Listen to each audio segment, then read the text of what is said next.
Welcome, everyone. In from the cold. Come on in. Come on in. Not only are we battling the cold, but someone just reminded me that tonight is Obama's State of the Union. So we're going to have to provide our own oratorical flair and important legislative announcements. But you're not a lame duck. No. Okay.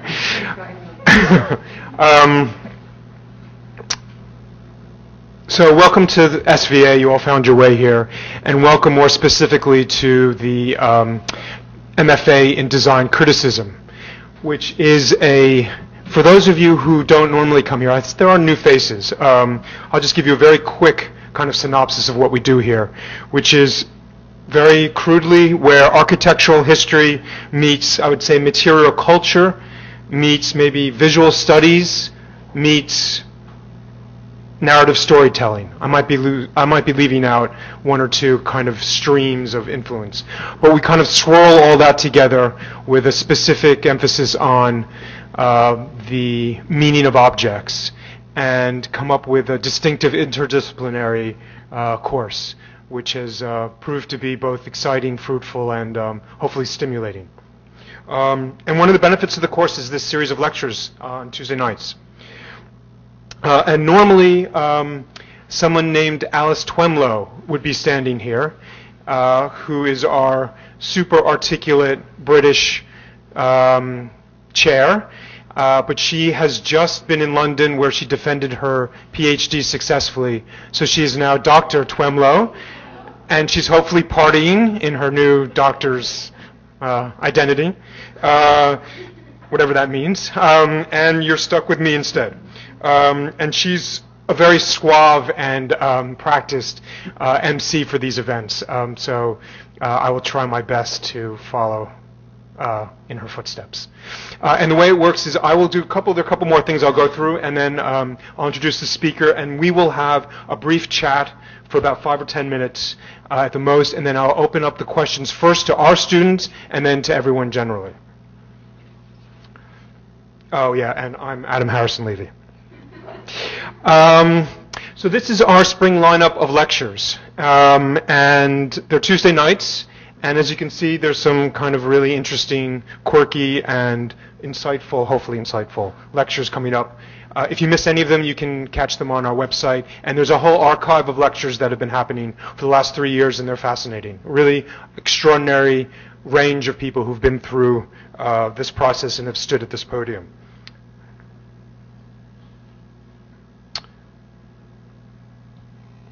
So for those videos and any information, applications for the program, check out our website. We're always welcome to have more people. And the other thing, speaking of more people, is this summer we're going to do another intensive summer intensive research and writing program, which is extraordinary. It's kind of research writing boot camp. It's 2 weeks. It's a lot of fun. It's a lot of work. It's a lot of writing. We get you out and around. You go to do lots of studio visits, write profiles, sharpen your methodology and research skills, and it pulls journalists, curators, architects, practitioners from all over the country, and it's been really successful. So if any of you are interested, there'll be more information soon. There's going to be a postcard and lots of information on our website, and talk to any of the faculty here, and we can tell you a little bit more. All that's coming around the corner just in June. So, tonight, Eva Franch is the Executive Director and Chief Curator of Storefront for Art and Architecture here in New York. I hope you all know their extraordinary space, which is on the corner of Lafayette and Kenmare, designed by Vito Acconci and Stuart Holl. And it's a really amazing space physically as well as internally, and we'll hear a little bit more about the inner workings. Eva is an architect, researcher, curator, teacher, and founder in 2003 of OOAA, the Office of Architectural Affairs. She's lectured internationally on art architecture and the importance of alternative practices in the construction and understanding of public life, which is quite a drum roll. That's Quite a lot. At Storefront, her most recent projects include exhibitions such as Pop, Protocols, Obsessions, Positions, the launch of the Storefront International Series, commissioning major design projects such as Speechbuster, and developing new publication series in partnership with Lars Müller Publishers. And also, public knowledge, Storefront has been commissioned by the State Department to represent the U.S. Pavilion at the 2014 Venice Architecture Biennale. So hopefully we'll hear a little bit more about that. That sounds impressive.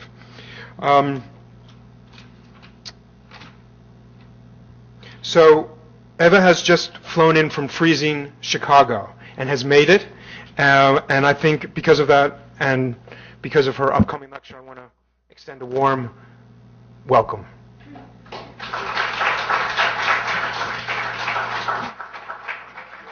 Yes, I need definitely a lot of water. So, thank you so much for inviting me and for having me here. I'm always delighted to engage myself into new places and new adventures.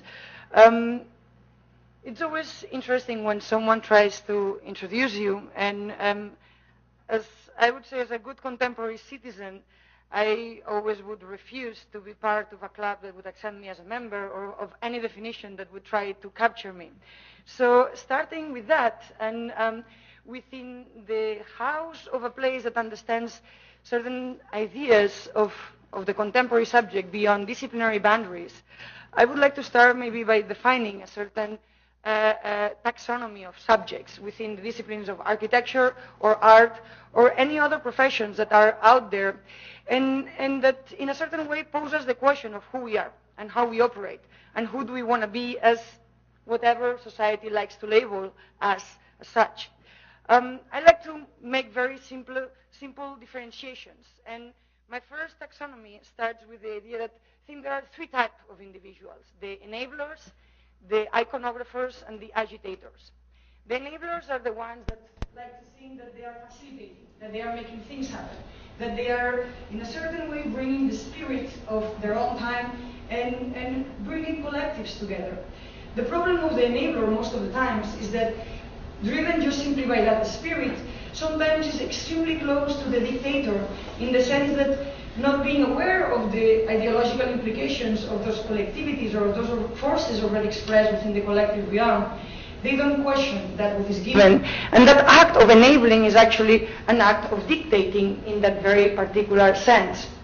The second individual is the iconographer, is the guy or the woman interested in representing, in actually producing an image, something that is actually sometimes trying to enter into the realm of the sublime, and a lot of times falls into the realm of the banal, and never really close to the revolutionary. So this idea of the iconographer as someone that sometimes uses easy metaphors and spaces of communication as a way of saying this represents that, is a subject that I find extremely dangerous as well, mostly because the values that carries are not new ones, but values that also are inherited from the past. And then we have the third type, that is the agitator, the one that is against everything and all. And actually, while sometimes I like to think myself closer to that, there is something extremely problematic about the agitator, that is, it doesn't really either produce nor new images nor new structures. Yet, I like to think myself as a subject that has a bit of the three. So as a kind of transversal subject that I like to call the utopianizer. And the utopianizer is the individual that actually is able to understand very clearly a particular context and tries to produce alternatives as a kind of agitator, tries to produce a new image and in a certain way new icons that do not resonate with the past but with forces yet to come, and that enables not existing understandings of what it means to be together, but some of the things that we do carry inside as individuals, as humans in that regard.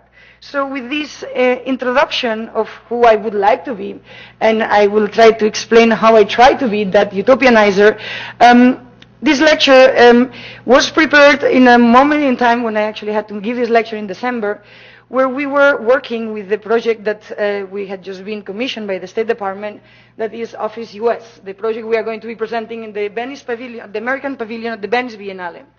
Corporate avant-garde is somehow this very strange composite figure in the Freudian sense, in which two elements that are initially opposite, they come together in a construction almost like the duck rabbit figure that some of you might have found with Wittgenstein or many of those spaces of construction of double figures, in which the composite figure is not one nor the other.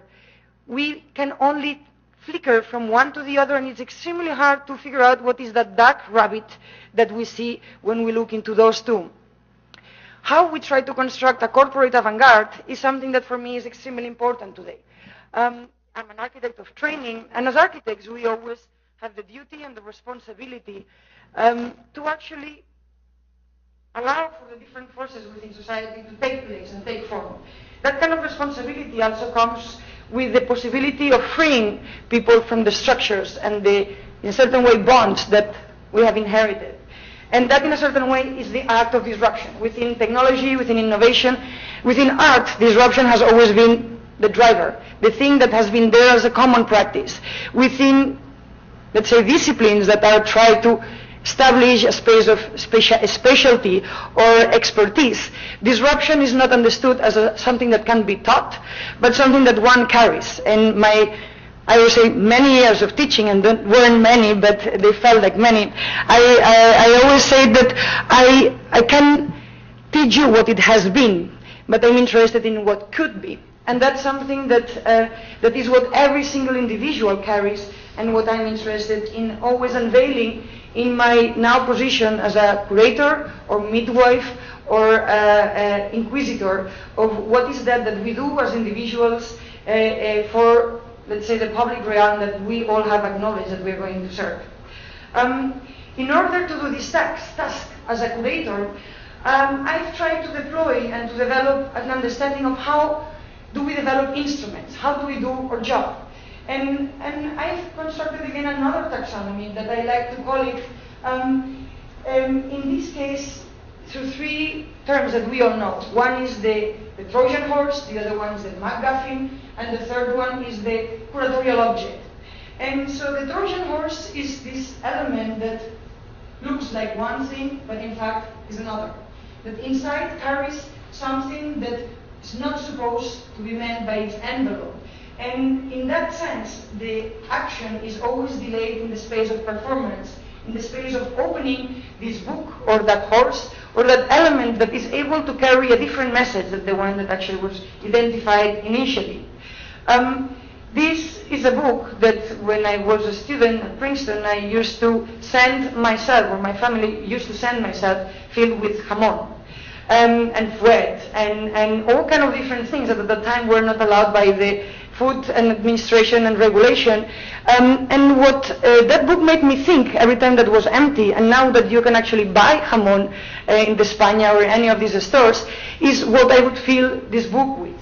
The idea of desire. What is that we would like to see every one of us fill this book with?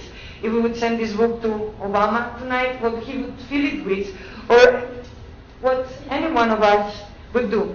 So, of course, this idea of emptying books has not only been an act of desire, has also been an act of criticism.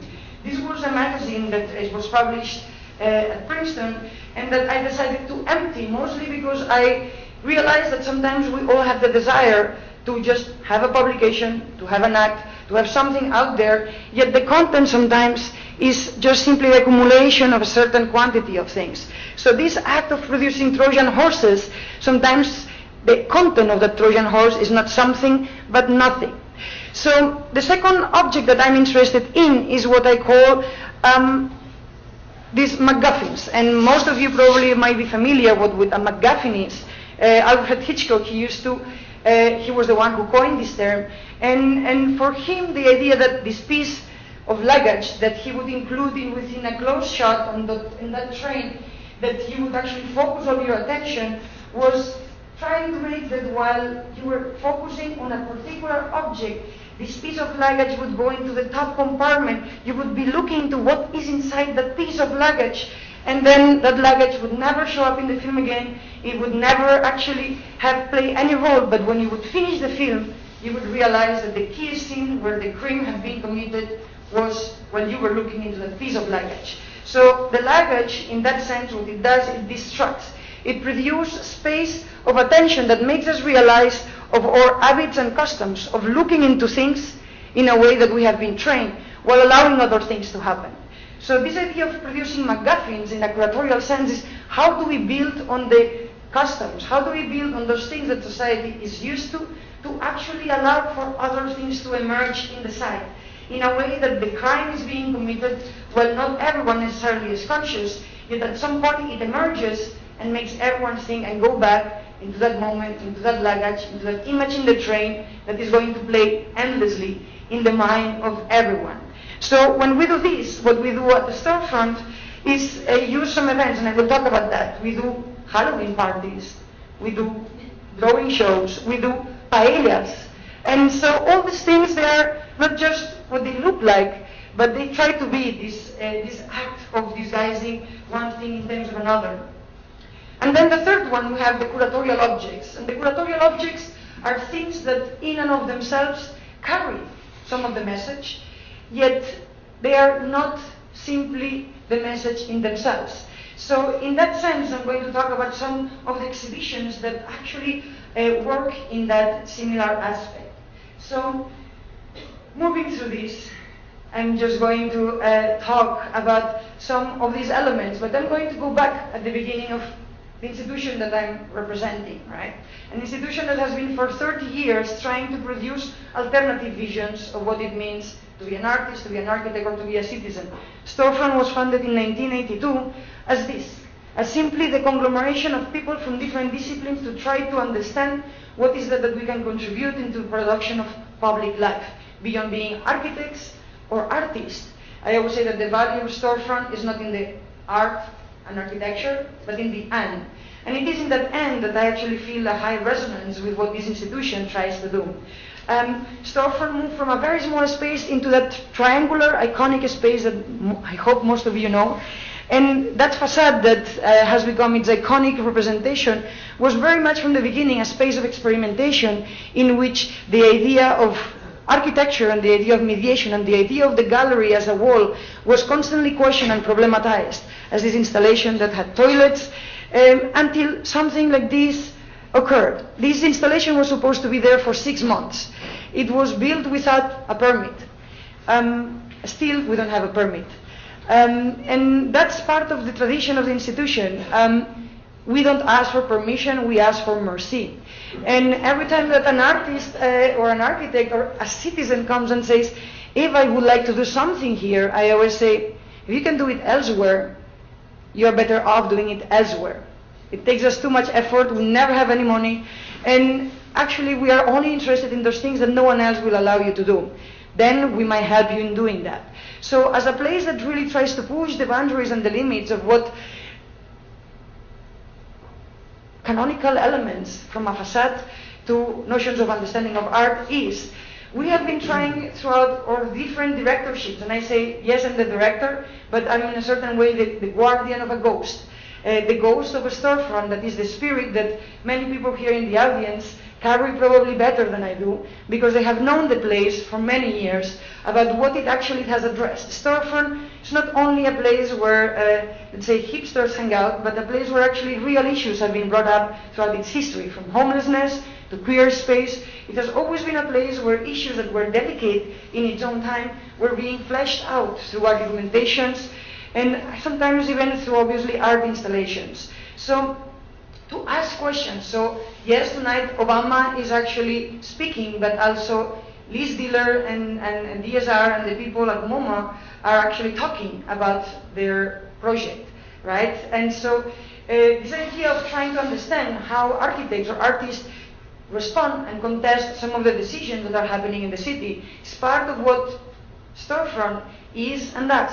And probably we'll be doing some of that. Dan Graham, Vito, Acconci, Stephen Holl, the same Liz Diller and Ricardo Scofidio were people who started their careers there, who actually presented for the first time works that were not able to fit in any of the labels. And in that sense, Storefront was the first institution actually in New York to really put the Occupy Wall Street within a space of collective action and try to ask how we move from this is a sign to something that is more active, with a call that I might talk about it later on. These are the different lines of action. This is what the Storefront likes to think that we do. We do events, exhibitions, competitions, publications and projects. And I'm going to go a bit through them to understand how those, let's say, Trojan horses, MacGuffins, and curatorial objects occur and take place through all these different modalities. I like to think always about formats, contented formats, and formatted contents. This image represents very much what the Storefront is. Storefront is not only what happens inside, but also what actually happens outside. It's at the space of encounter, and at the space of confronting the space of the inside and the outside. Some of the events like this one was what we called an instant drawing, in which people were using AutoCAD, a device to actually draw details in architectural drawing sets, to actually project images into the facade of the building in front of a storefront, to try to transform and to modify and to actually use old tools, or let's say tools, and misplace them, disrupt them from their existing space and put them into others. Within the events that we do, we have a series. We have the manifesto series, we have the productive disagreement series, we have the definition series, and so on. And why series? Something that I don't know if it is common within each one of your fields, but it is common to architecture today, is that people are very hardly able to disagree. I was in Princeton as a Catalan student that arrived with the energy of confrontation as a space of productive argumentation. What I encountered was a kind of conversation that said, great, fantastic, interesting, And I was so frustrated because the energy that comes from the disagreement, just as a kind of intellectual debate, it made me think that that was something that had to be brought back into a culture where agreement is there and disagreement is also there, but it also takes the same shape. So when we had the first productive disagreement, what we actually did was to bring two groups of people that we know they disagree. It was the Palestinian lobby and the Israeli lobby. What happened in this productive disagreement, where I asked them to obviously disagree, even then they could not disagree. We had an entire event where we know by fact, by history, those two groups of people who actually disagree fundamentally in many things, they couldn't. So then I realized that we had to create a new series that was not the productive disagreement, but was the total enthusiasm. And because when you ask people to agree with you, then there is something that sparks in them, and then they decide to disagree. So the idea of making a toast, so obviously the total enthusiasm would ask people is to make a toast to an idea, to a book, to an argument, and then you can see that almost as a kind of a panegyric attitude, people start disagreeing in the act of celebrating. So how to be a curator and how to introduce formats that are able to disrupt the ways in which we grow and we exchange ideas is something that for me is important. We have cabaret series. This is Craig Bagley, a PhD, that actually his thesis never made sense to me except when he actually started reading it coming out of a fog cloud. So the idea of how to produce those environments, and sometimes of course we also have forums and more regular spaces of discussion. We also have a manifesto series, and one would say, why after, let's say, 1854 we need more manifestos, and why a format that is so, in a certain way, obsolete? There is something about the manifesto that for me is fascinating, that is its ability first to denounce a present or past condition, second to proclaim a desirable condition, and third one to show a methodology of action. It's extremely hard to find people that, as Zizek would say, not only know what they are against for, but actually what they want. And even harder to know how to get there. I'm not going to explain his joke of the red ink and the blue ink, but because anyone can Google that, but if you don't know the joke, you should definitely search for it. So how to produce some red ink is what this manifesto series has been producing over the last 2-3 years, And we actually, some of them have happened obviously as a kind of a precarious snow day on top of a stool, and sometimes sitting down with what we like to think people within the establishment of ideas and people within the emerging fields. And we like to mix young students that come to me and say, Eva, I want to talk about formlessness, and then we bring Eva Lambois or Hal Foster and some other individuals that have been talking about those issues historically. So the mix of between establishment and emerging voices for us in the same plane is something extremely important. These events, as I said, they become publications, but also within the events we have this paella series, and this is a good example of what people are able to do when they are waiting for food. They relax. They are able to answer questions that otherwise you would never ask them, because you are cooking for them, because you are being nice to them, because they actually are feeling the things through a totally different sensorial. The kitchen is that space of warmth in which things are being cooked differently. And what has been incredible, I always say, is that every time that I cook these paellas, the paella always tastes as good as the thoughts of the people who are going to eat it. Of course, as a disclaimer of any of my responsibility as a cook. But in fact, it has produced incredible conversations, and also some of them are also published. So within these events that we try to do at the Storefront, we don't try to push certain ideological agendas, but to get a pulse. So within all these different sections of projects that we do at the Storefront, events, exhibitions, competitions, the events are the ones that try to actually bring the most varied understanding of what is that is happening out there, that is shaking people's passions and obsessions. And it is the job of the institution to try to make from that obsession a position. And I think that's the key aspect of each one of us. We are all obsessive individuals. We all are driven by certain passions, by certain abilities to do certain things. But the power of those obsessions to be articulated within something, say, operative, is when someone, sometimes the curator, but hopefully oneself, transforms that into a position. So this was a position that David took, a horizontal one, so and a double scale, and I'm going to show you some of that. Some of the events that we do, they actually try to react very fast. I would like to praise the ability, and I don't like to praise things, but I like to think that if now, here after this talk, we would say, we need to do an event tonight, or we need to do an event tomorrow, we would agree, I would go into the newsletter, I would send an e-blast, and we would have the event tomorrow, and that's it, right? So, and that's the ability of really just running. And it hasn't just happened once, it has happened more than once. And I think that's extremely important. What differentiates an alternative institution between an established institution is the ability to react, the expediency and the ability and the fragility that you assume the moment that you actually are doing something on the go. This was an event that we did after Sandy came. And while Sandy had brought us darkness, apart from cold and hunger and many other different things. But there was something that was shocking to me, that was to receive all the emails from all the institutions, from everyone, just calling for a back to normality. When are we going to get back? Let's try to get back. If you need electricity, if you need a space of normality, was the only thing desirable.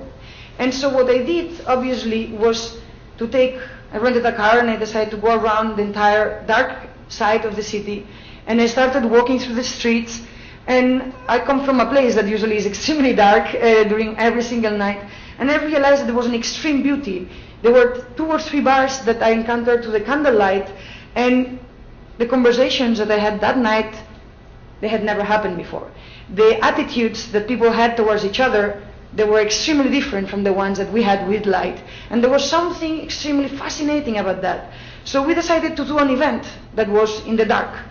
And of course, sometimes every time I do an event, and this was an event from today to tomorrow, I always ask my staff, what do you think?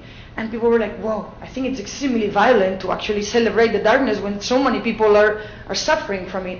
And I said, yes, but it is also important to know that we might not go back to normality. It could be.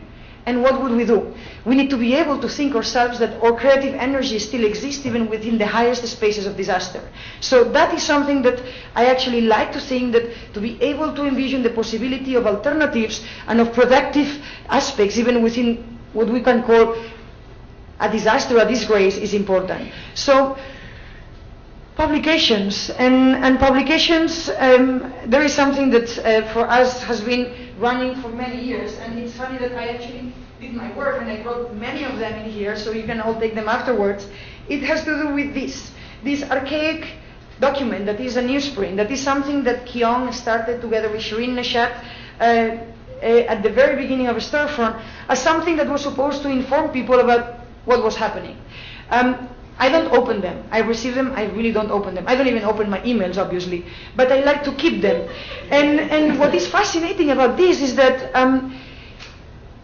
I was talking with Lars Müller, a publisher, and so the argument about do we publish online or do we publish the book in physical print, and he said, you know, Eva, we don't know what is going to happen in 5, 10, 20 years. We might all be gone. The entire planet might be upside down, but someone might still find something like this. And I agree. So we have not stopped doing them, and we think of them as a publication. What is interesting, every artist, every architect, every person that actually has the courage to do something at the Storefront has always been asked to do that. And of course we also do books, and we do some books. We did one with Dohosu for the exhibition that we had back in 2010. And as I mentioned, some of them come out of these events and publications. I had here some slides before the entire thing crashed up. But I will show you later on these 2 issues that we published that actually carry at the same time the same kind of ideology that the events, than the projects that we do. These 2 books, I would say they are really hard to read. And that's the purpose. It's not a formless book, it's a formless book, in which not only the content, but the way in which one reads it actually is the conduit and the vehicle for understanding what the project is after. And the same one with Double. You saw the image of the David Double scale. These books are actually the product of one-day event, of 10 manifestos thrown almost into the public and translated, transcribed, and reworked, sometimes over some dinners, in order to actually produce something that has some residue. In order to understand competitions, why do we do competitions and what are we interested in doing when we do competitions? We like to ask questions that no one dares to ask. And sometimes those questions are, as I said before and after Whitney, and sometimes are as simple as that. In a time, and this was back in 2011, when there was quite a crisis in the city, I found many of my colleagues struggling to actually find a job, struggling to find something to do within the architecture. And so we decided to take the most banal element that this city is able to produce in the idea of temporary events, that is a tent, the white tent, and make the challenge that with the same budget that one is to rent a set of tents, one would be able to redesign them and to produce something new. This competition that was part of the Idea City Festival, it has been already done for 2 editions, and what I like to think that this project does is not only to reinvent something that should actually have never existed, that is the white ugly tent, but to bring the idea that design can exist and should exist in a space of reinvention in every single moment. This competition, what actually did is to actually ask architects to partner always with an artist. And this idea of partnership and cross-disciplinarity, I do think that brings a totally different understanding of the expertise and the idea of a disciplinary area that I think the last 20 years have really enforced within ourselves. As I said before, within the strategies for public occupation, within the Occupy Wall Street, I don't live that far from there. And so I would stop in the first days that the movement started happening. And some of the people there asked me, so what do you do? What are you good at? And I said, well, I'm good at asking questions. And said, but you're an architect, right? And I said, yeah. And they said, could you design us some shelters for the square? And I said, I could, but that's not how I can help, right? The way I can help is not in trying to solve a temporary problem in how we sustain ourselves within this square, but what are the strategies of public occupation that may be able to bring us closer to the structures of power? And that is a question that we should be able to formulate, and at least try to answer.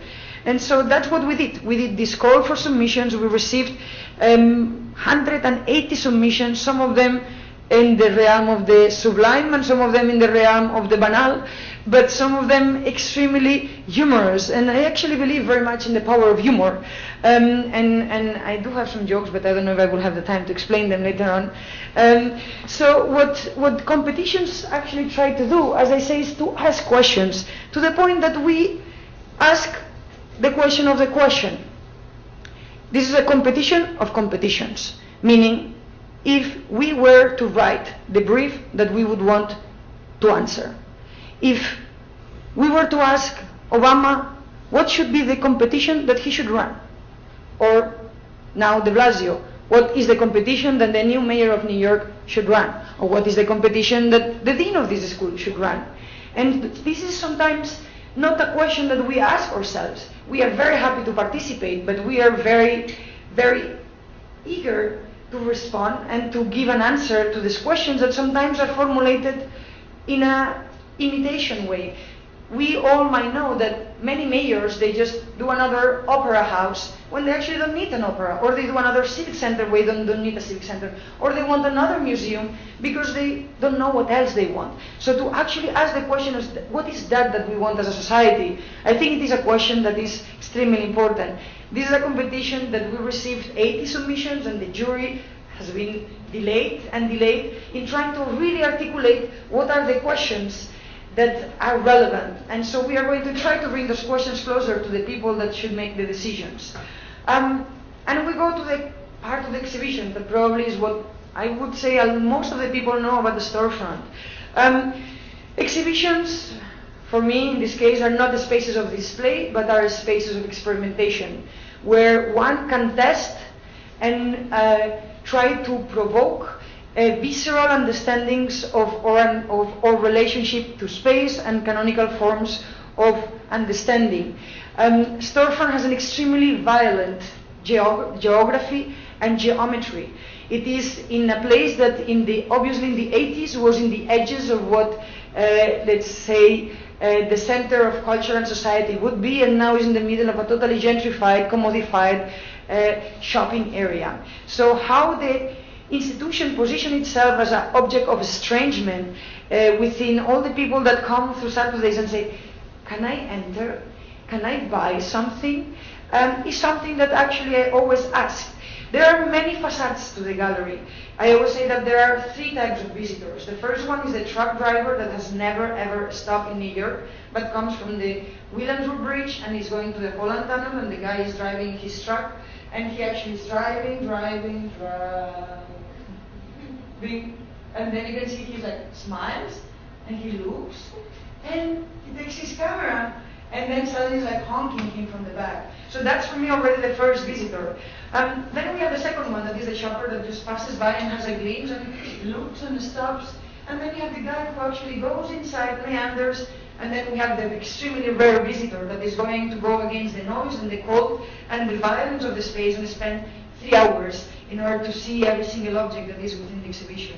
There are very few of those ones, and we do know. The temporality of the understanding of exhibitions and objects within the spaces of culture has totally changed. And that is something that one should be aware of. So this idea that the space is not a space of display, of this close attention, but of close viscerality, of onomatopoeic thought, in which the ideas are transmitted not through a space of depth in the sense that we have inherited, but as a space of performance. So we have transformed the place into, obviously, cave, or into a super painting, in which this project of painting urbanism tried to bring a new understanding of how can we today act on the surface of the city as Haussmann did in Paris, doing great avenues and changing the morphology of a city just through the libidinal surface of the space, through supergraphics, or what I like to call painting urbanism. We transformed the gallery into a church.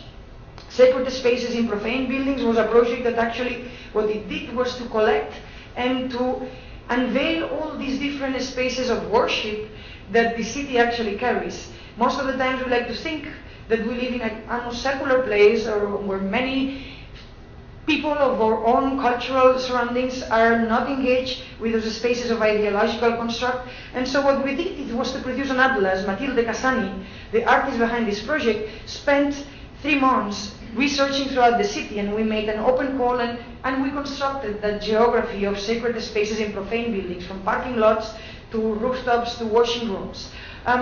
Exhibitions, sometimes they last 30 minutes.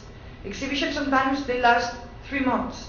And the idea of temporality is something that for me is extremely important. Again, we don't have exhibitions every 2 months, or exhibitions, they don't have a set duration. Exhibitions, they have a life.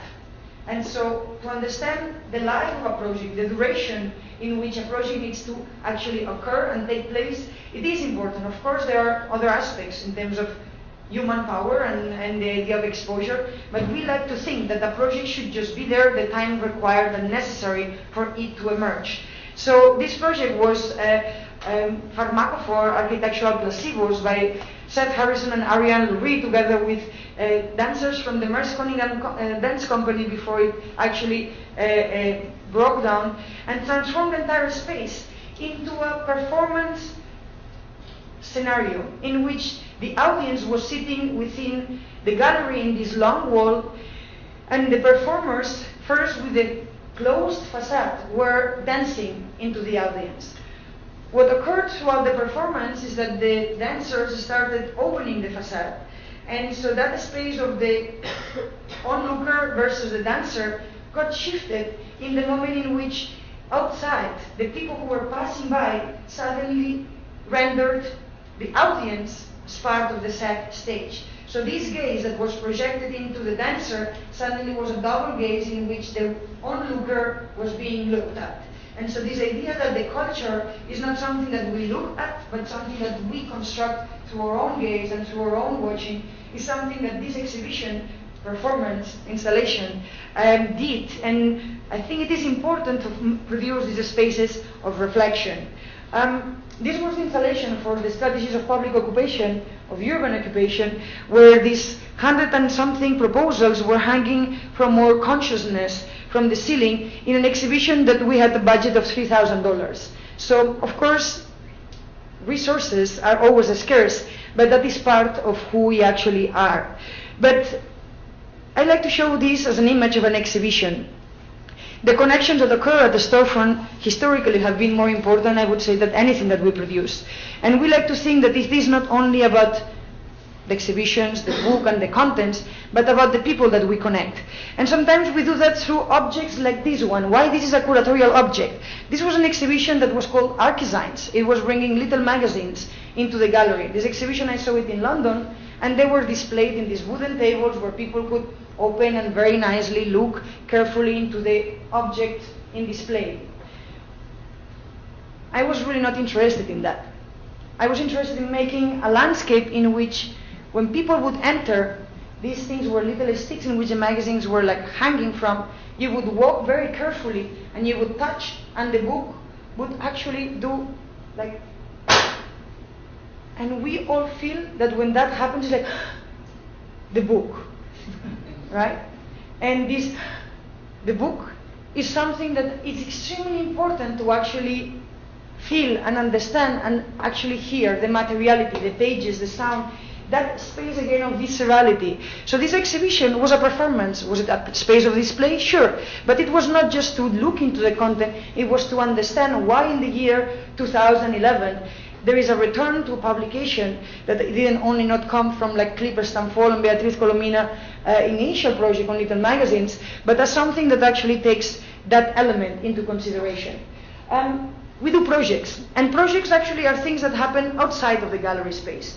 And why do we have an interest in going there? Because obviously there are attitudes that transpire outside of that facade.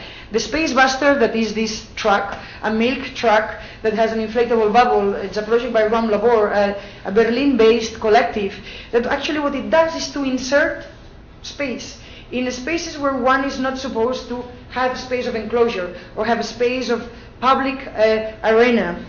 So, of course, to be able to have a conversation in this case was easily placed in a basketball court, but it historically has been happening from parking lots to abandoned sites, to actually show individuals, people in the neighborhoods, of the spaces that they have and the potentiality of occupation of those spaces. So the Speechbuster is one of them, but sometimes like this one that is also produced by Ramblabor is the act of enabling and producing tools in which people can see their ability to actually produce something that is able to actually transform our understanding of a bench or understanding of being in the street. If there is something that this city needs more, is benches. And benches without nails, and benches in which actually one can sit and move. And part of these projects, we also try to venture ourselves in a space of innovation. This was something produced in 2010. It was an application. It was the Draw think tank. And it had, at this moment in time where we all are using collaboration tools so much, this sounds totally archaic, but at that time it was pretty much innovative. So it was the idea of bringing 10 people in a space of drawing, collectively on the same drawing. I don't know how you feel when someone comes into your sketch and says, no, you could do this way. I get goosebumps of the third kind, right? But what is interesting is that when we speak, we use that as a way of growing. So how do we translate that think tank into a drawing think tank? So this, of course, we developed it, we had it working for like the event, mostly with murmur and so on, and then we just said, if someone wants to do it, someone should develop it. So of course, we like to think that what we produce, we don't only keep it inside ourselves, we like to think of this. We like to think that someone can just take the chair and walk. Someone can just take the idea and run. And this is part of the attitude of who we like to be, and the idea that ideas should be for free, and whoever has the ability to make them should make them. Apart from that, there are other projects that occur in smaller spaces like a sticker. This idea of like capital city, and to try to raise the idea of value of the things around us. And the idea that most of the times people come to designers, to architects, and say, could you please do me this for free, you know? And there is something about it that design, that time takes money, but not only that, just to keep a tree, just to make a line. And there is something about that as a non-for-profit that relies very much on pro bono work, on people who actually are giving their time and life to us. It's not that we actually preach what we do, it's that we preach sometimes what we can't do, but we actually think that there is a space outside that is not conscious and is actually exploiting some of those ideas. So this is pretty interesting to me, and in the understanding again, and when I was talking about this idea of the Trojan horses, if one likes to think that when I was teaching in, not at Rice, but at State, New York in Buffalo, and I would see all my students spending 2 days doing costumes that would end up as like a sexy nurse, or a zombie, or something of the like, I was frustrated, right? Extremely frustrated, because I could see that they had incredible creative energy within the class, but they were unable to project that outside the class. So I said, okay, what if I would use these 2 days of energy for them to bring some of their critical aspirations that they are unable to insert within their projects in their acts of communication? So we created this critical Halloween, in which, through the idea obviously of humor and cynicism, one could actually act as a critic. So the first theme for this first year iteration was on banality. For me, what was the most satisfying conversation or product of this event was one day I was at Café Select, that is just across from Storefront, and a group of people who were sitting next to me, and they didn't know that obviously I was someone at the Storefront. They just said, oh man, have you seen this Halloween thing? Yeah, what are you going to go as? I don't know. I would like to go as a continuous surface. And the other one's like, oh man, no, Liz Diller is in the jury. And that conversation was fascinating to me as a way to actually ask people what that actually meant and not. And so what happened is that we received all kind of different costumes, and of course we did a party and we had a concert and all of that. But we had from people like Daniel Arsham or like Bjarke Ingels coming with extremely bizarre costumes, to people that were coming with a lasso tool from Photoshop, right? It's probably one of the most banal, or like the raising currents. But these were like obviously some of the winners. I mean, that was definitely just a joke. But these two, The ones on the right, they actually were two eyes that when you would, so when I saw them, I didn't really know. They were like these two IKEA lamps. I didn't know that they were eyes. So I think they were like, get closer. So I got closer, and so as you would get closer and you would look through the eye, they had an inscription inside that said, banality is in the eye of the beholder. Great. They got obviously the second prize.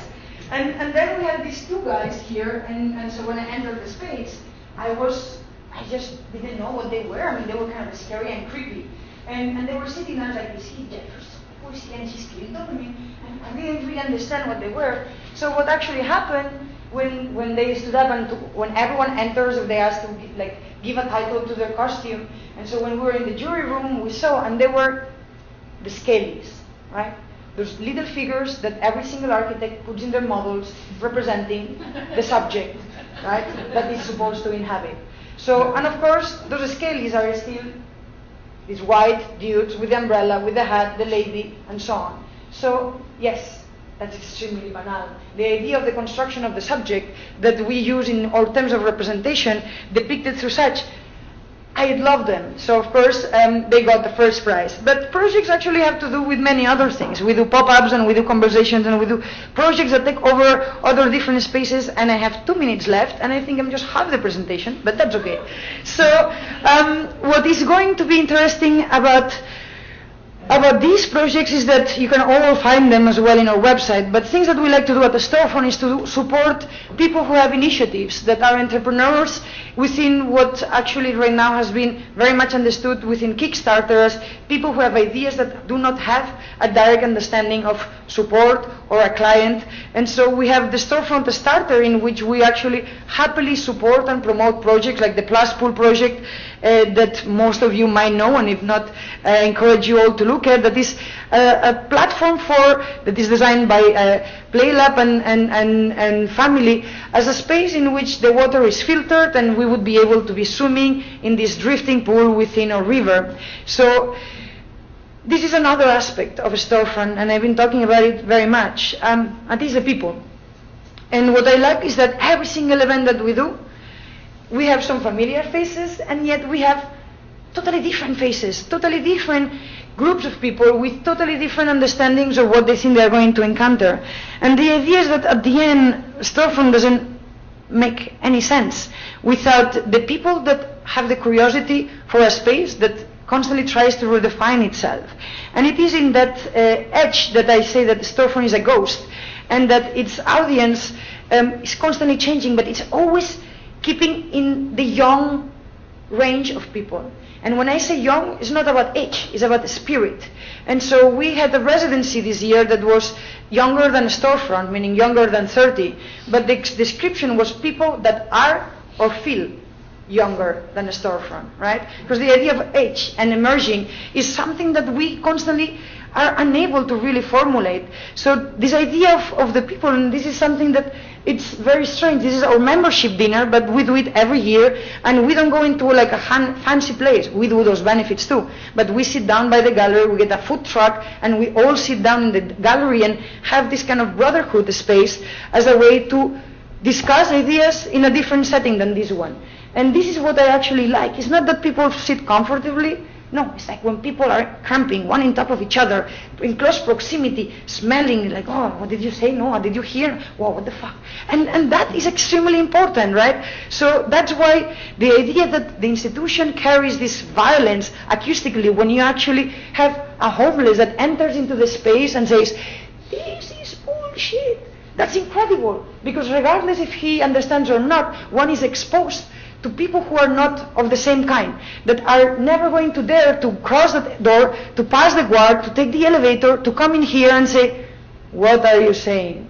And that, for me, is extremely important. So even when we actually are freezing cold, we try to keep those panels open. And many of you know that. So this is one of the exhibitions that I started as this idea of the in a certain way, the Trojan horse. It's a drawing show that we do every year. We ask 30 people to draw the gallery.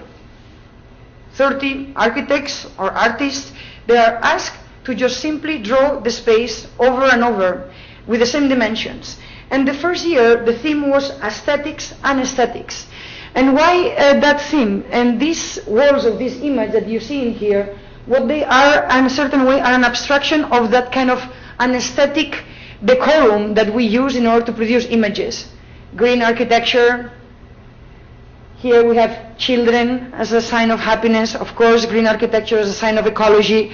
We have clouds and birds as a way of understanding an ethereal nature and a kind of blue sky symptom that has invaded the renderings. Or even the use of the axonometric as an intellectual device that sometimes has no intellect behind, but still uses it as a cosmetic device. And so the second year, of course, we did it again, but the second year we did it with a different provocation. That was pop. That was protocols, obsessions, and positions.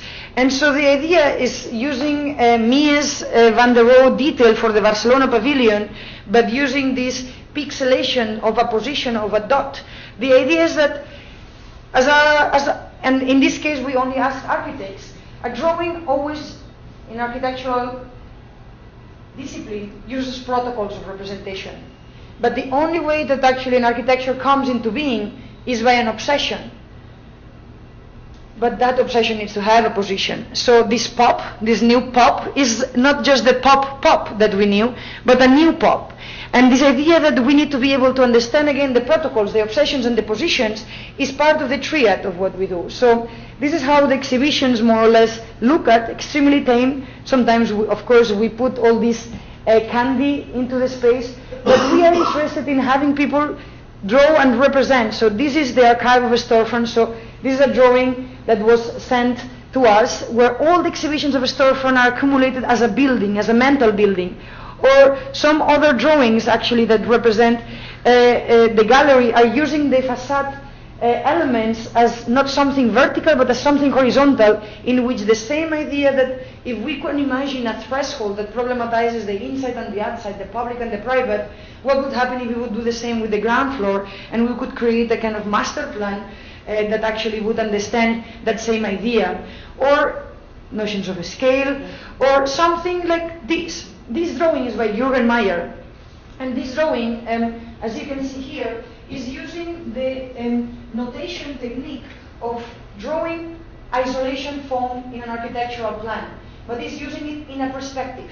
It's using it in a photographic device as a way to collapse the indexical and the representational.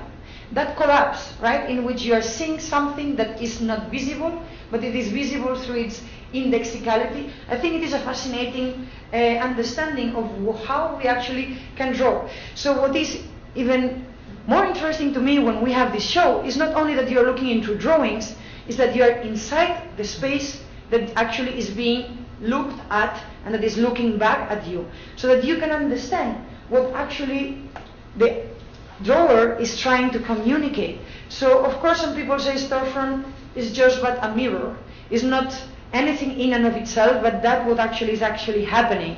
And many of these ideas come with drawings like this one from Perry Culper, where in fact you can see all these different nesting elements where within Manhattan there is an eye of a dragon, that this eye actually is, at the same time this dragon is eaten by this other dragon that in fact is a zoom in of this spot in here, that is intersection of Lafayette, Broadway with Kenmore, and suddenly the entire understanding of the skills of how storefront is part of a larger constellation of forces takes into representation. Or this drawing by LTL that was part of an exhibition that they did back in the early years, in which they are able to collapse the plan, the drawing of the plan, with the perspective from underneath through a photographic section that actually is representing the same.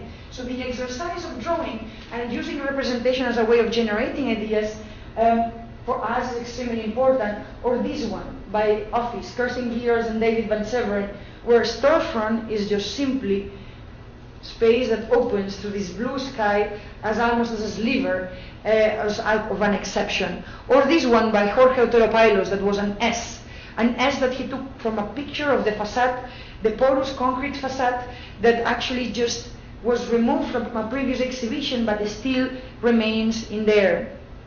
or this one by Andrew Zago, in which the facade is hovering above this boat. The triangular shape of a storefront has many times been referred as this triangular boat that is going nowhere, yet this is constantly in motion.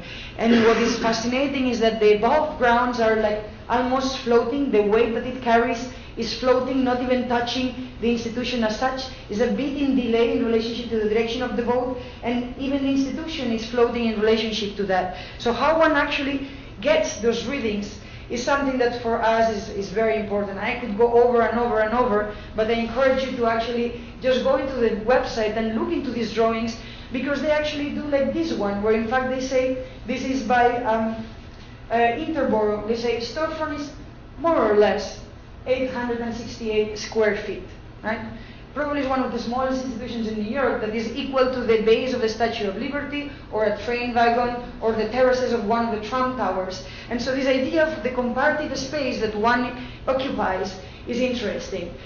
So then we have other exhibitions, like past futures and present futures, in which that last year we were very much interested in producing visionary alternatives to the idea of understanding the city. So we were presenting 101 projects from the last 100 years of history that presented alternative visions of the city. And we asked 101 contemporary artists, architects, writers, policy makers around the world to take those projects and bring them into the present or into the future. When people were coming into the gallery, they were waiting to see visionary projects. We all consume those images, those utopian images that we like to see. Yet what people encountered when they arrived to the exhibition was first this, and then this, and then maybe this. And what this was an exhibition that in fact what it gave you, it was your gaze in the search of that you actually wanted to see. And what it gave, it was within this timeline, this what we like to call a heterochrony, space in which time slices were totally disrupted through this line of vertical blinds. One would find years, and these years, what actually they had was the information of citizens of New York, citizens in the world, the mayor, global facts, facts within the music, but you would not find the project. There would be a QR code in the bottom that would say, we invite you to imagine what project do you think was generated within this cultural context. If you don't have any, if you don't want to use your imagination, you can scan this QR code and you will know which project was made. But who scans things? I don't, right? So this idea of like delaying the information is there, but you delay the gratification, right? So the exhibition was this space in which you would break up all the parts in a way that this act of consumption of that image was allowing for that image to emerge in the head of the visitor. And so the same thing occurred over and over, to the point that at the end of the gallery what people would find would be empty forms, where we would ask them to actually produce a context in which a future project would emerge. So of course they were asked not to make a project but to generate a context. And the idea is that always a project requires of a context for it to emerge was extremely important. When we produced the reenactments, these 101 visions, we put them in this kind of curtain shower of projects of futures that actually were structured within these blinds. And they all had an image, a text, and again a QR code to the project that they were referring to, transforming. And so all these different projects that were trying to articulate these futures, they really, what they did was to slow down that desire. This is something that is a book that is actually coming into fruition and into articulation, and these PDFs are not showing properly, they should be white. But so this is what the ultimate space of the exhibition is going to be. It is in a book. But the exhibition itself is not the place in which you're going to consume those images. So those were the images that everyone wanted to see, and they are not going to be there.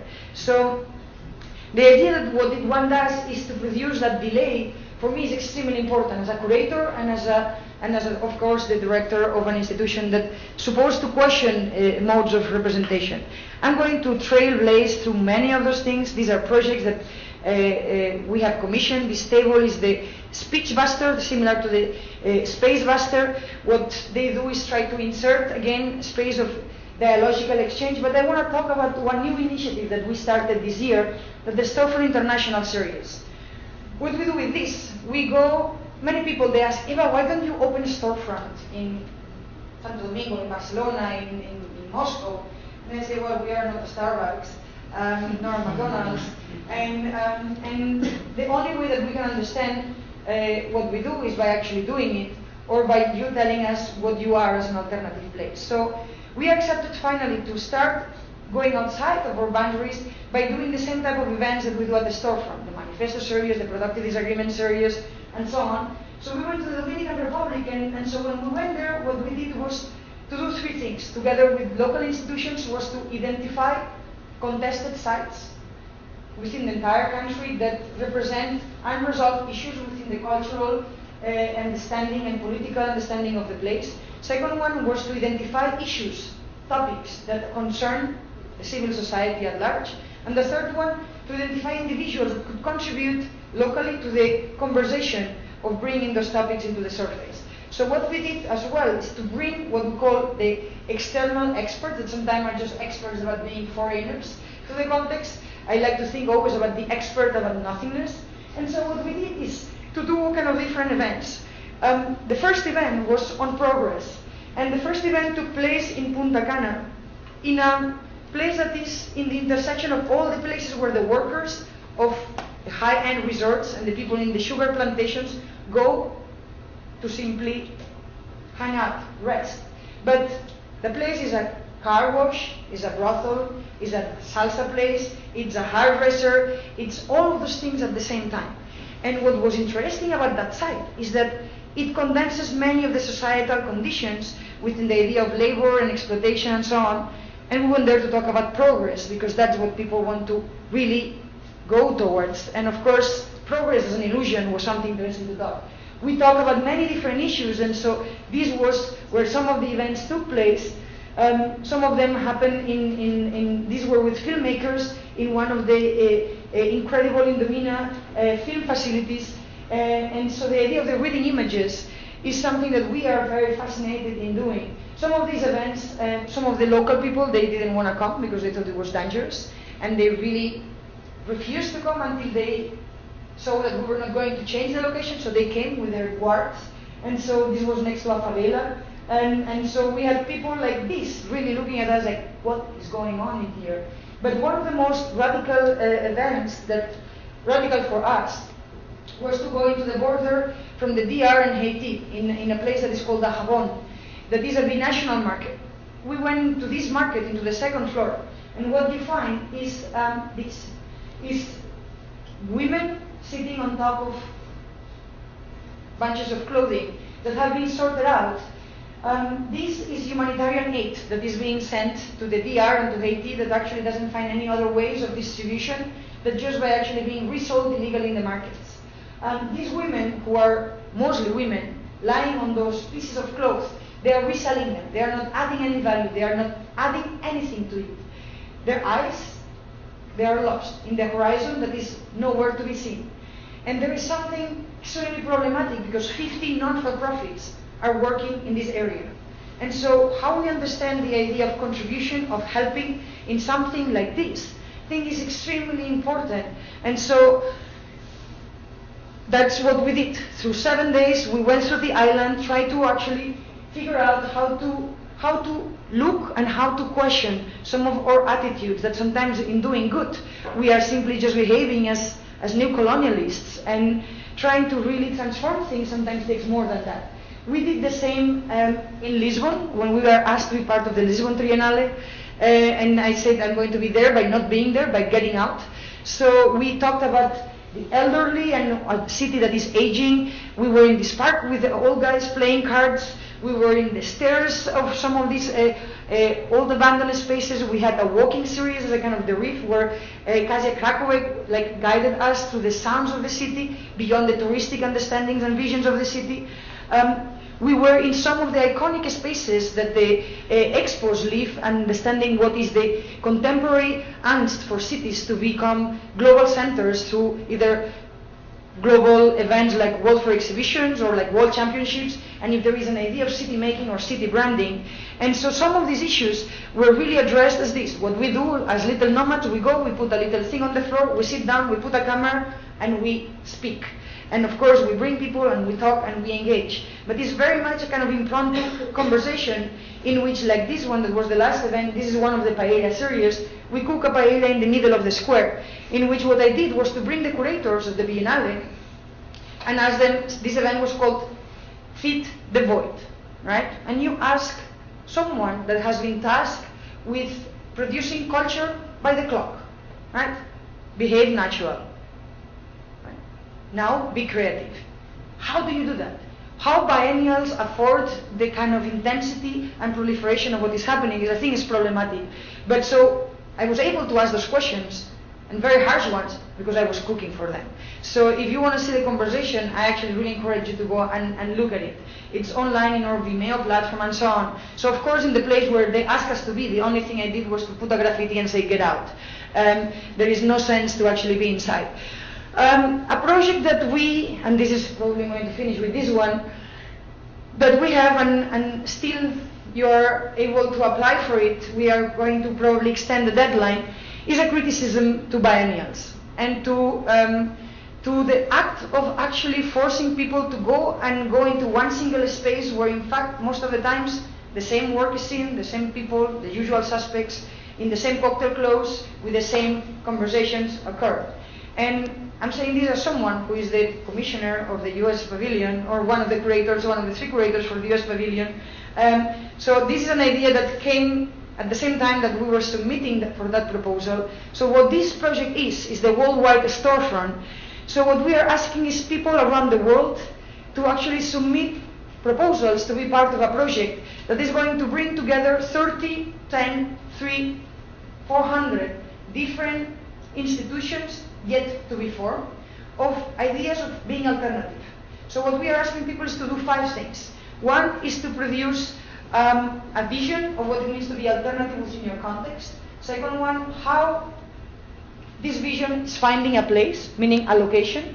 The third one is a program, a series of events or exhibitions or acts or actions that are going to bring that vision into that place. The fourth one is a budget and a business plan, and in a certain way, an idea that you actually are able to secure the sources for the project. And the fifth one is a digital strategy. How that element, that event, that project that is happening locally can be broadcasted through the contemporary means of communication, using what we already have, but envisioning new tools. So why is this? So a year from now, half a year from now, Storefront will close as an exhibition space for 2 months and will open as a situation room. We will just simply bring the images and the spaces of all these different locations around the world, and we will try to create a biennial act in which all those different local events around the world that are trying to be alternatives to their own understandings of culture production are sharing their ideas and understandings of what it means to actually produce culture from a space of alterity. So this worldwide storefront project, and as I say, you're still up for submitting, what it tries to do is several things. First one is to allow for our institutional guidance and support, and allow people that sometimes they want to do something, but they need a small push, because sometimes they are asked other things to actually get their head together.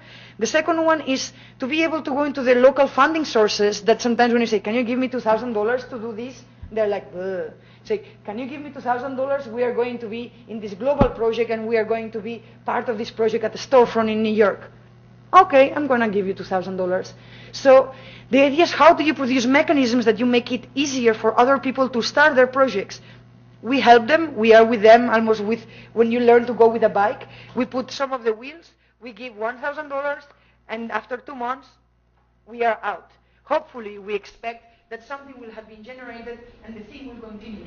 So this is the idea of, we like to create sparks, to start fires. We don't have nor the money nor the ability to continue it. So that's part of it. And of course, for the Office US, and talking about corporate and avant-garde, this is how I'm going to end. We are, as a Storefront, together with Praxis and the 3 curators, Anna Miliaki, Ashley Schaffer, and myself, proposing a project to the State Department and to the architecture community that is under the question of Ran Bojas, who is the main curator this year of the Venice Biennale, of how did the project of modernity travel to each country and how it got disseminated. We say, well, we all are familiar with the history of modernity through singular figures and singular buildings. But if one is to understand what the project of modernity did within the American or the US context, is to do two things. One is to produce a machinery and a structure of management, that is the corporate office, that actually has managed to create such a capacity that this is the country that is building the most and in more places, not only over the last 100 years, but also today. And so what we do is we are looking into these last 100 years, we are selecting 1,000 projects. We found almost 4,000, so now we are like narrowing it down. From these 1,000 projects, we are going to select 25. And we are going to give these 25 projects to 5 fellows. That is to an office that we are creating. The pavilion is going to become an architecture office. But how is that a contemporary architecture office? What we like to think is that these 5 fellows that are going to be there for 6 months, every week they are going to receive the visit of 5 external experts. Engineers, philosophers, anthropologists, experts on nothingness, random visitors, and they are going to help them understand the value of 25 of these projects that sometimes will come through a building, but sometimes a project is a program or a typology, and try to produce what we like to think is going to be a new book, a new document that is collapsing the gaze, obviously, of the corporate and of the avant-garde. These 10 people who are going to be in the pavilion are going to be connected with 90 people around the world, so that what we actually are doing is creating a new system of work where someone who is inside SOM or KPF or DSR or any office, big or small, can participate in a project that is bigger than themselves, that is outside of their usual boundaries. Someone who is doing their PhD or who is doing their master's can go outside of its institutional framework, and someone who is also a visitor can be part of a project. So the idea is, how do you bring collectives together in our contemporary time behind ideas that we are interested in pursuing? I do think that this is part of what is the revolution of today.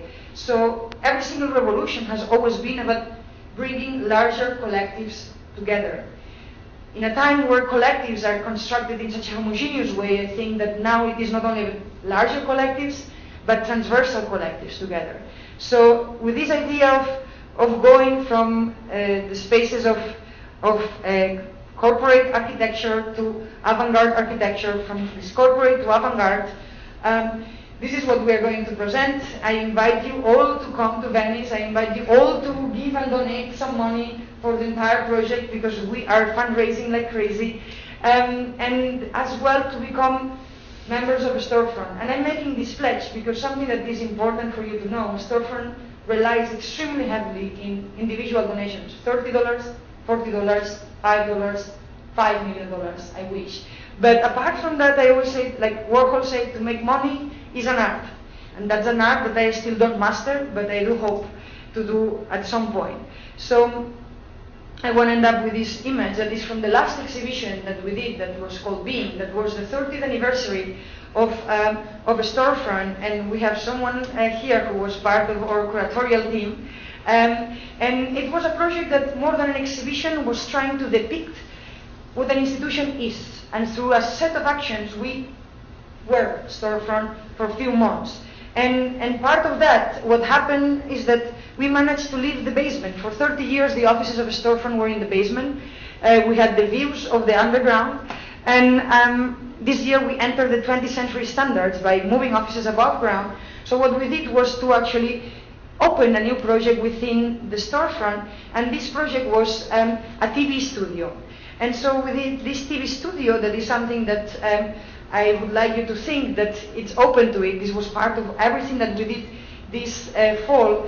I would like to invite you to propose programs. The TV studio that is in the basement right now is under what we call the pilot season, and we have had 3 shows. One by Michael Young, that is a drawing professor at Yale, Columbia, Princeton, and so on, where he actually was just simply talking about drawing and tools of representation and the spaces that exist behind it.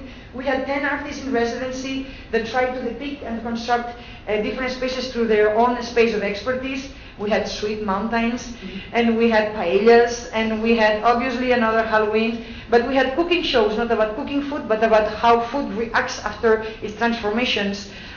We had all kind of different actions as well through different spaces throughout the city. But what was more interesting about the entire season that we held in this being is that we had an event that was architectural capitalism that we know we are going to keep on doing. We have a talk show with Prem Krishnamurti, and I definitely invite you to watch it through our Ustream channel. We had more than 600 people in our last time. We had lectures for 5 people in the sidewalk that actually I'm extremely proud. And this project by Prem Krishnamurti that is perchance a project of peace. This actually was student of SVA actually that was part of the residency. The television brought some people like their name started by P, or that their passions started by P, or that actually some of their ideas could be put into a hat. So I just want to, or of course we had a program all about pizza, but I want to end with this image. This was the last show we had. It was a talk show. It was the show being. I want to show you this very, let's see if this actually works. No, iTunes, here we go. Let me check this just for a second. Is this Finder? Yes. I know we are so late, but I want to show it to you because it's very funny. I bombarded you with an hour of things that we do, and so I want to bombard you just with a reflection of very much of what the Storefront actually does as well. That is to make just things happen. And so this was Parker Posey within our show Perchance. Obviously her name starts by P, and she's a very interesting and humorous character that had extremely insightful reflections. Maybe the video doesn't want to come up. Okay, let's see. And there we go. So let's see if the sound comes in. There's something that's missing, and there's time.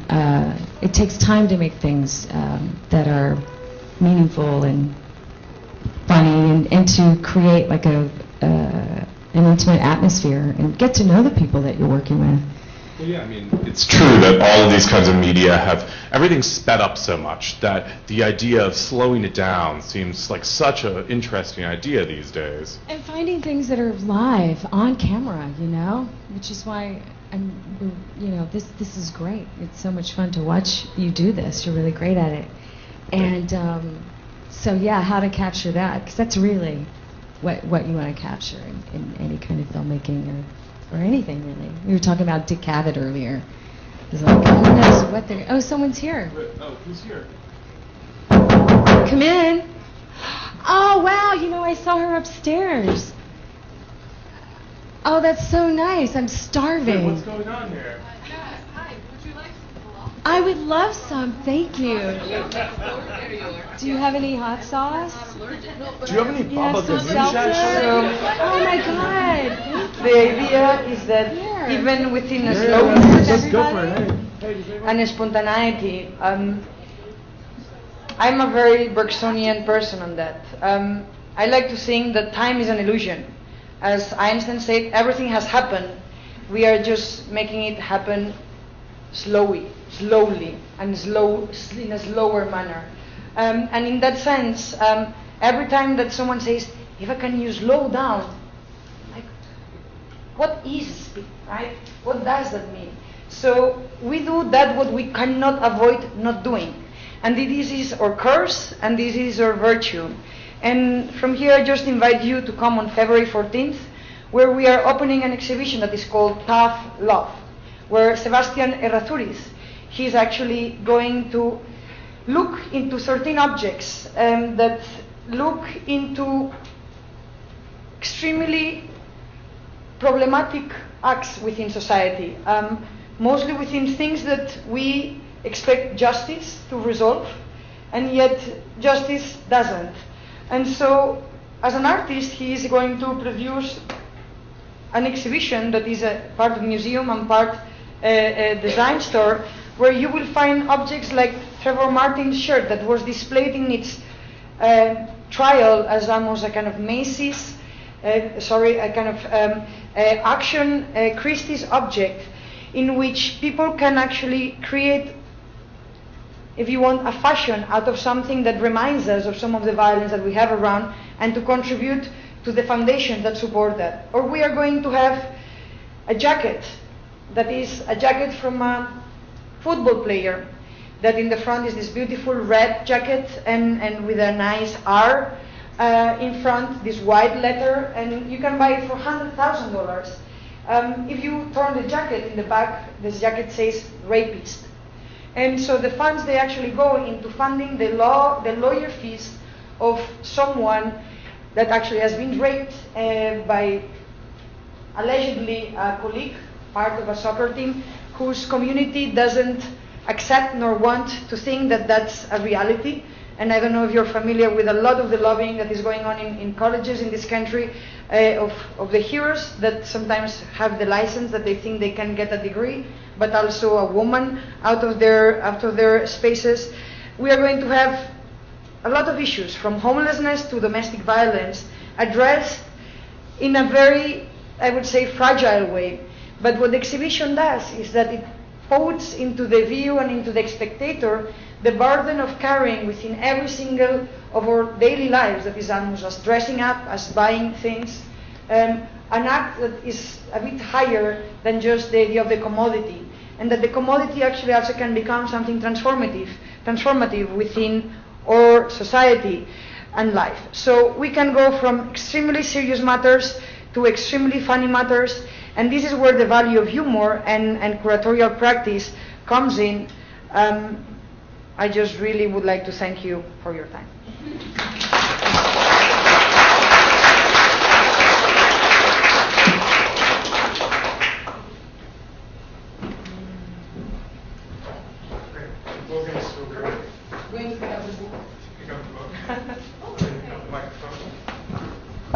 Let's see, this is working, yes.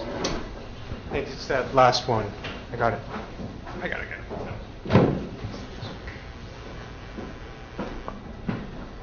Great, you brought the water. I was going to say we should, I wish we had paella. And I'm actually going to London. I'm going to London next week for a lecture, and I'm going to London in 2 weeks, in 3 weeks to cook a paella. Oh, really? Okay. Yes. And, do we really need a microphone? No, there was no question. I'm just saying that if you would have asked me, I would have cooked a paella. Oh, well, that would have been good, because I want to do this a little bit differently than a kind of formalized Q&A, so we can all kind of imagine the waft of delicious food and kind of relax a little bit and have more of a chat than a kind of rigorous grilling, no pun intended. So have you been successful, do you think, in transmitting ideas to the truck driver who's going down the street and looking in the window? Only those things that surprise us are those things that make us think. So there is always multiplicity of agencies in trying to address what is that you can disrupt from the other one. And so when you come from a particular space of disciplinary expertise, right, you know to who you are talking in relationship to particular quotations and spaces of reference. The spaces of reference of the truck driver is the United States landscape, right? Or maybe his route from Canada to New Jersey. So the idea that I transmit to him is that there is something other from that what he actually knows. And that possibility is the ultimate residue of what I think a storefront is able to produce. But the idea of curiosity, right? And I think curiosity is the most expensive commodity that one can afford, right? And that without it, we are done. And so I do think that a bit of that, yes.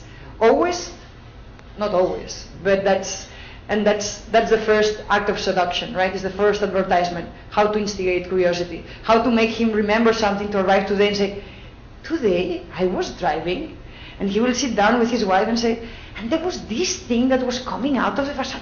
I don't know what it was. Where was it? Let me look it into the street view. And then they go, this is a storefront. Oh, we could go this Sunday. What do they go? That's what one aims at producing. But success is not something that I'm definitely interested in. But because it's impossible to measure ultimately, right? I always say that there are three temporalities of success. The one of the Instagrams and the likes is like, oh, I got 200,000 likes. And tomorrow someone else is getting them, or the next minute someone else is getting them. Then you have the second temporality of success, that is the one of the years and alliances, that if you have good connections and good friends and you hang out long enough next to the coffee machine, you probably will think you will get that position, and then suddenly you become successful. But that also actually goes away, right? And then you have the longer span, that's why I love PhD students, that are these really weird people spending so many hours doing who knows what. And what they do is they try to excavate the history of ideas. And so, of course, I like the 100,000 likes, and I like the 3-year and the 10-year and the 30-year. But ultimately, one wants to be able to operate transversally through all of them. And I answered many questions that you didn't ask, but that's okay. I like that phrase, to instigate curiosity. And I think some of the best projects that you've done seem to do that. I mean, the benches and the work in Haiti seems to be stuff that really pulls in the truck drivers, as it were. Could you talk a little bit more about the role of games and laughter? Because you kind of skirted over that. But I think it seems to be pretty deeply embedded in the way that you work and the way that you would hope that Storefront works. And something about laughter and distraction, and how actually through laughter and distraction you can get at important issues. Yeah. When one laughs, one is always laughing at one's own stupidity, right?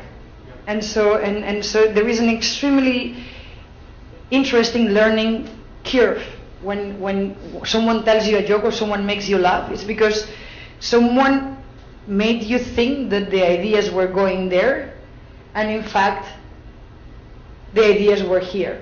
And in that distance, that is when the joke is being resolved, then you find yourself so stupid, so archaic, so in the past, so somewhere else, so naked, that that fragility makes you feel extremely alive, and the only defense that you have is to laugh. And it's in that fragility that I like to find myself, and I like to understand what is that makes us produce that laughter, and what is that preconception. So and I'm not really good at jokes, but there is this but for this I like to follow Slavoj Žižek and his jokes, and his late favorite joke. Can I tell it? Sure. It's a green joke. And it's a really bad joke, and I'm sorry if I'm going to insult someone here, but I'm just going to go by it. So this is the 12 apostles, and it's like the day before Jesus was going to be crucified, and they're like, this is his last night. I mean, we need to give this guy a good time. I mean, really, he really needs to know something about this life. So they call Maria Magdalena, and they say, Maria Magdalena, could you please go and give him a good night? And she's like, absolutely, for anything for you, absolutely. So Jesus, go. So they send him to his room. He goes into his little hut, whatever. Maria Magdalena comes in, and 5 minutes after, almost 10, Maria Magdalena comes out, crying, pouring her hairs out. And all the apostles are like, oh my God, what happened here? What happened? And they're like, Maria Magdalena, what happened? She's like, well, everything was fine. I entered, I took my clothes off, I opened my legs, he kneeled in front of me, he put his hand there and said, ooh, a wound, and he sealed it. Right? and he sealed it. So, I mean, how hard is that, right? And how hard is that? And so that tells us about that what we are not able to see when sometimes we are really good about something else, right? And that's what we are missing, the impossibility of recognizing that what is in front of us.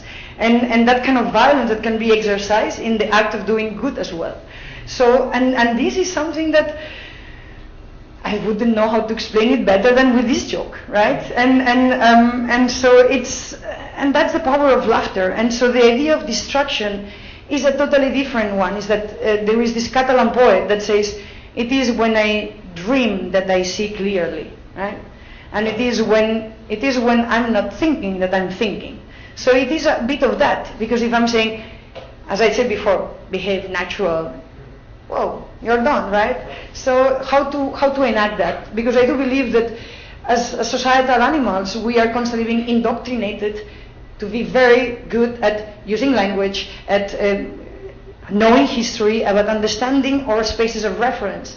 But those are tools to actually not just be vehicles of that, but to use that to bring what we have inside out, right? So that visceral gut that needs to come out is something that can only be taken out when one takes away the disciplinary space of engagement, of inquiry, of formats. And so to break that, you still will be you, and you will still throw me Foucault or Kierkegaard or whoever you bring in order to bring your ideas.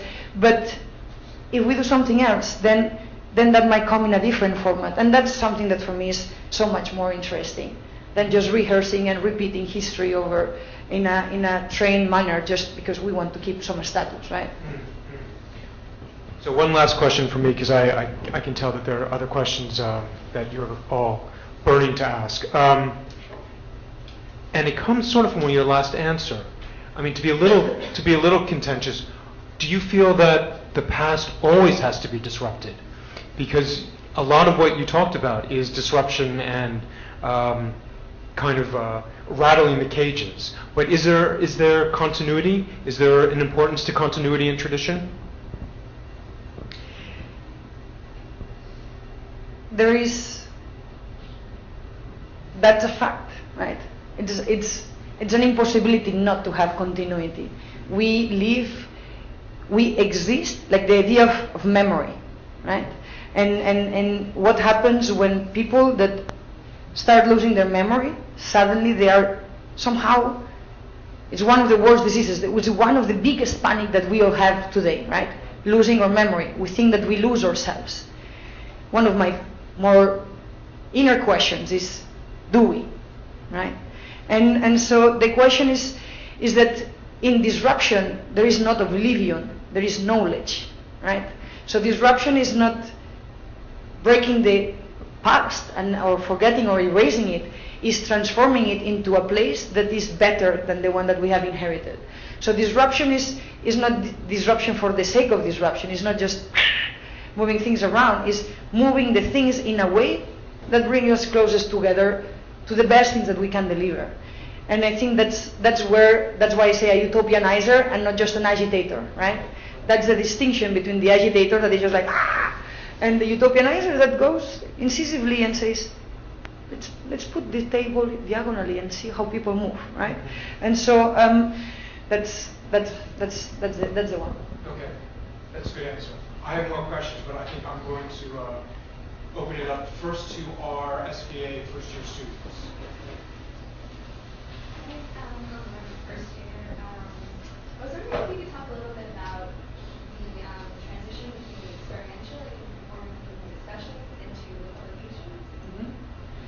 publication. In the way that we produce the books, so we usually ask everyone to produce a text or these 10 points. And there is something in the conversation, in the presentation, that changes those initial thoughts into something else. And it's the act of a speech, right? That there are things that are just that can only be told in the act of speaking them. And that is something that's why we then, from the initial text, then we transcribe those texts, and then after those transcriptions, we give them back to the authors. And then the authors can play more with that and then we say, let's have dinner. And then we bring other people that were not in the conversation to talk about some of the subjects, and then we pull things around, and then we transcribe those conversations. And actually, I never read those transcripts because otherwise I would never talk ever again. And then you just give the editor, in this case for each one of these books were obviously different people, but Serkanovskaya, that is the editor of the issue on double copies, replicas, and fakes. There was one chapter that is a transcription of the conversations over one of the paellas that says, I don't even remember it, but says, and then everyone should be fucking under it. And that's the title of the chapter. I said, who said that? And so, of course, then you go, and so we don't put the names of who said what, but there are symbols, and I know who said what. I said that. And what is interesting is in the context in which it was said, that was in the context of the past features, present features exhibition, in which if we were to reimagine the Buckminster Fuller Dome today, not as a climatological aspect, but as something else, maybe that would be a place where all people would be fucking under, right? I mean, and suddenly you see that published and you're like, oh, it hurts, it really hurts. But there are some things that come out of that. So, I'm definitely a control freak, but I'm not a censor in that regard. So I really let things happen. And the books, I wouldn't say they are nothing like a controlled essay. I mean, there are essays that are more articulated and some less, and some of them more are fresh, and some of them are less fresh. And I think that's the value that represents and mirrors what the Storefront is. So they don't try to be just a critical essay on double and copies and fakes, right? They are, well, how is that suddenly an article? So that's how we go from the events, and it usually takes like a year from the event until the book comes out. Now we are working in another one, but I think that might take another year. So. Hi, Mary. I'm also a first-year student. Running such an experimental space, you have all these different events. Do you ever go into something and then come out of it considering it a failure? Something just blatantly doesn't work, and how do you handle that? I'm a horrible optimist. I mean, not even an optimist. I always say, for me, the glass is not half full or half empty. There is water to play with. And I discovered that when I was like 15, because I was in the chemistry class, and the professor said, you know, this is sodium. Sodium is highly reactive with water, and I've always liked it to have long names, and so what I did was like, I took a piece of sodium, and then I took my boyfriend at the time, and we went to the bathroom, and we put the sodium, we put a drop of water, and paf! And then you realize that you just need very little things to start an explosion. So when I do have preconceptions about outcomes, I disappoint myself about that, right? Because I like to think that I set the conditions for things to emerge, not for things to appear. But this is, as I was saying before, the idea of success or the idea of measurables is something that I don't measure myself against. And if I would be disappointed, I wouldn't really understand what is the fact of being, right? And are you disappointed about you today? No. And there is the concept of procrastination that in this country is really seen as a negative thing, right? In Spain, we call that having a coffee, making a nap, talking to your friends, and the idea that every single part in life is part of an act of productive engagement. A failure is also, in relationship to a referential ground, a space of understanding. If something failed, wow, like why did this fail? And then you learn from that, and sometimes a great failure is even better than a great success, right? So, I'm a horrible optimist. Sorry. Hi, my name is Justin. How do you tell the difference between disruption as a spectacle and disruption as a critical tool? I mean, after doing this for some time, I'm sure you are more aware of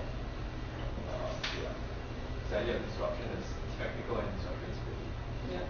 So when at the beginning I talk about these three different objects, right? The Trojan horse, the MacGuffin, and the curatorial object.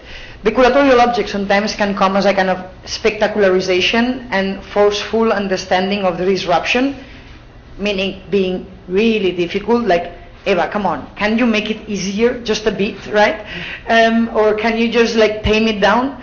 But the other two, right, the Trojan horse, they always act silently. And I would say that that's when our traditional understanding of the critical aspect comes in. To be critical is to be able to be subversive without looking that you're subversive, right? And knowing exactly where you're inserting those spaces of action. So, and the same happens with the MacGuffins, but those ones are a bit more subversive. And when people realize, they're like, right? But this is, I think it's a very good question. I'm definitely, every time that I'm able to pinpoint myself into something that is recognizable, I need to move on, right? The condition of being in the edge is that the moment that you accept yourself that you're in a place, then you have to move into another place. And then you have to, so you're a constant nomad of your own path. And that is something that hopefully doesn't allow for the spectacularization or commodification of criticism. But I would argue that there is aestheticization of criticism that is more problematic than the other one. Meaning, when I was talking before about the modes of engagement of a critical discussion, sometimes there is nothing critical about it, right? So, but that's, as I say, it's the cliff that one needs to keep on constructing oneself. Anyone else? This kind of goes along with what you were talking about, but how do you curatorially deal with the sort of friction that might be caused by the violence that you described, which I know is sort of in Storefront's DNA, and in the role of the institution to be critical or didactic? And is it possible that as the institution grows, that friction becomes different? If I understand all the questions to the different fragments, growth is, and I always like to quote for that Sinan Najafi, that is, Storefront doesn't need to grow, right? And ghosts, they don't grow. Ghosts are ghosts. And as an institution, regardless of the size that you take, you're still the same. Or that's the mission that a director or that a board needs to continue in preserving. How one constantly keeps that identity of friction through the different spaces of action that one chooses is, as I said before, something that sometimes takes me some time. It took me 2 years to know how to get out of a Storefront and start doing this international series or do the worldwide Storefront. So, because one is not familiar. I'm not a curator, right? And of course now I am one, but let's say I act like one, or I want to act like one, or I have a title that says so. I don't know what I am in that regard, but the idea is how do we move within the changing context, not only of one institution, but of society, and that what you are producing becomes commodified. If before MoMA would take 10 years to adopt or take some of the things that we would do, now it takes them 2 months or 15 days, right? And so one has to change modus operandi, and then you expect and hope that the institutions, they will start doing you, and then so you can start doing something else. So this is the incredible privilege, right, of doing this. The idea of like friction and criticism, it's the idea of being critical. I mean, how many different understandings of critical do we have? Is so apparent, right? We are using that term for many things, and I think that one needs to be able to be critical to the truck driver, and critical to the scholar, and critical to the historian, and critical to the homeless, and critical to all these different people. To try to do a show that does all those things at the same time, sometimes it's not possible. And sometimes you just say, today I'm going to talk in this circle, and you assume that, and that's fine. But you also constantly remind yourself that that you want to keep an equilibrium in understanding how many things and people and spaces you can serve. Because at the end there is a space of generosity by the act of being part of public and collective life, that I think it's extremely important to remind ourselves that it's not about artists, it's not about architects, yet a lot of people are driven by their name and recognition and so on, but it is about what is that we are all bringing together. And what I like about the violence of the space is that when in 2007 the facade was falling apart, and within the board there was a very critical conversation and discussion about, well, this project was supposed to be up for 6 months and has been up for 20 years. And we are supposed to be an institution that experiments and that produces things all the time, different and radically transforming. But what happens with the facade, with the design of Vito, Acconci and Stephen Holl, is that as of today, still is a critical contribution, because there are no more facades in New York that go beyond and question the notion of inside and outside, nor gallery spaces and so on. So that violence is extremely critical for the institution as a place, and for the institution as a mental idea. So I don't know if I answered any of your questions, but if not, maybe then you can ask it in a different way. But I guess between all these cracks, I did answer.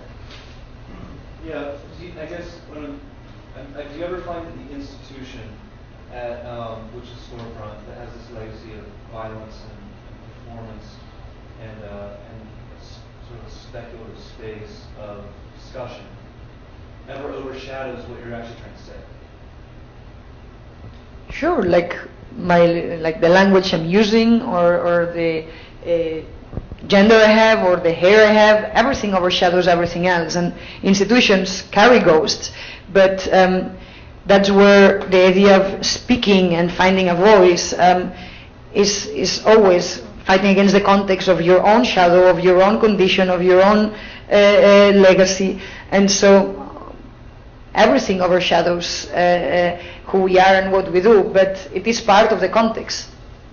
So, of course, I always say that I always like to think it doesn't really matter what I do at the storefront. People will just think it's a storefront. And so what that really allows is to do many things that otherwise people would say, whoa, no. Right? So, and I think that has its virtues and its advantages, because it really allows you to really do many things that people would perhaps not allow. So it's, again, all the disadvantages are virtues if you're able to find the space in which, as Bruce Lee would say, right, to take them into your own strength. Yes. This is kind of an open question. Have you ever thought of, when a video goes viral, do you think, or would you ever want something that Storefront created to go viral? Would you imagine that as something different? You've been speaking about it. I've been thinking more like a symbiotic relationship. But is it with the individual, or is it with the community, or is it with both? Yeah. I would be very afraid about a viral video, right? In the sense that I see a lot of cat videos going viral. And if you ask me, right, it's like the sneezing panda. Have you ever seen the sneezing panda? I've seen thousands of them. Yeah. Right? So, I mean, viral is again, is a question of a temporality and a framework and a context. Sure, of course, but it would have to be something that engages its context and it has a function. And would I want to surprise more people? Would I want to be critical and to awaken curiosity into more people? Absolutely. Do I have the skills and the tools to do it through a viral video? Not yet. But I would love to be able to find the voice, the tone and the braveness of doing it and not failing in the attempt. But I wouldn't mind failing either, right? But it's that thin line between banality, right, and action. I kind of have a similar question picking up of that, and that the vast majority of programming that you showed us today is very place-oriented, and I think that's very a part of Storefront's DNA. But I was wondering what your opinion is about the potential for digital transformation of some of, harnessing the energy of some of these events and taking them into a different medium. Is Storefront kind of considering this in terms of where we're going in the future? Yeah. So the worldwide storefront, right, as a project, what it tries to do is an online community, if you want, of alternative platforms. And so when we ask in the fifth point to provide a digital strategy, is asking that question. It's like, what is that can only happen in the digital realm that cannot happen in the physical space? And I think that's an incredibly important question that many people are asking and answering, and with like Raspberry Pis and I don't know how many different things. And for me it's extremely important. But again, that's not my space of expertise as much as I'm I'm going to try the Oculus Rift tomorrow, right? And I'm just like really trying to figure out how do we understand the idea of the territorialist landscape within embedded technologies and the Internet of Everything more than the Internet of Things. But I'm open. Right now we have a TV studio and we are broadcasting through Ustream. And we have 600 viewers and we are so happy, right? So we always like to keep ourselves into the edge of things, but we also know that we have $200 to do our website, right? So what do you do with that? But we partner and we talk with the guys from IDEO and Google and